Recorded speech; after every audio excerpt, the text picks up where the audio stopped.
Le cedo la palabra al señor Saji Narayanan, delegado de los trabajadores de India. Tiene usted la palabra.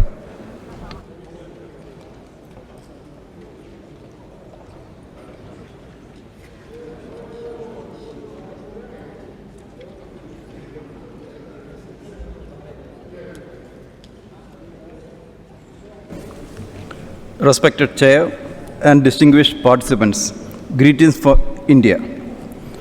Once again, we have assembled here to act together for the betterment of the world of work. Before it completes 100 years, ILO can be proud of having left a trail of achievements for those who have painfully toiled to build a beautiful world to live in. Last year, ILO created history by addressing the woes of the informal sector.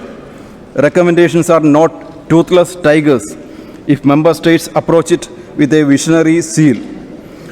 This time, the endeavor on discussions on global supply chain should lead to the adoption of a useful convention. The mass migration of labor force from war zone to Europe is a major labor problem for want of appropriate frame of laws. Even though India is not so much integrated to the global supply chain, it has shown its presence in the manufacturing, agricultural and service sectors. Service sector accounts for the greater presence.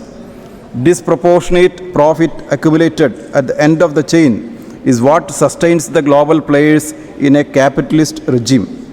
There is gross mismatch between share of wages and share of profits. TNCs operating without respecting uniform labor standards in recipient country have caused exploitation of labor everywhere, especially in developing countries.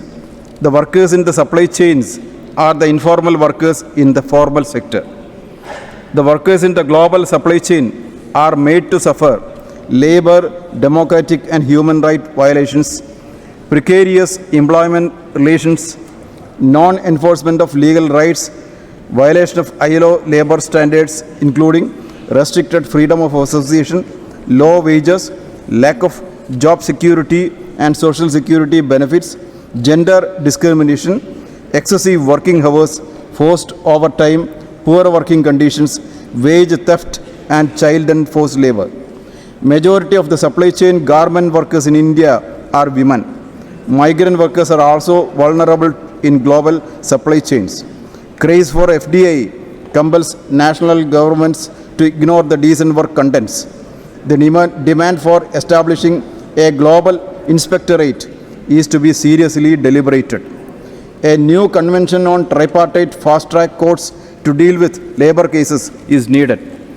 ILO's fund allocation will have to be in proportion to the labor density of member countries. Globalization during the last 2 decades has raised innumerable challenges, especially to the developing countries and LDCs. It propagates a reform process where governments were asked to withdraw from areas like finance, banking, public sector, labor, price control, market, etc. It is high time to rethink about the unfettered acceptance of globalization as a world order. Hence, a revisit into the Declaration on Fair Globalization is most appropriate. We should examine how far the MDG program was successful and then work hard for the new SDG program proposed. In spite of all these adverse factors, the world of work is seeing signs of relief to billions in the near vicinity, thanks to the tireless efforts of the tripartite functioning of ILO. Hope in the coming days we will be able to collectively find out ways to soothe the woes of the world of work. Let us jointly build a better world to live in. Thank you.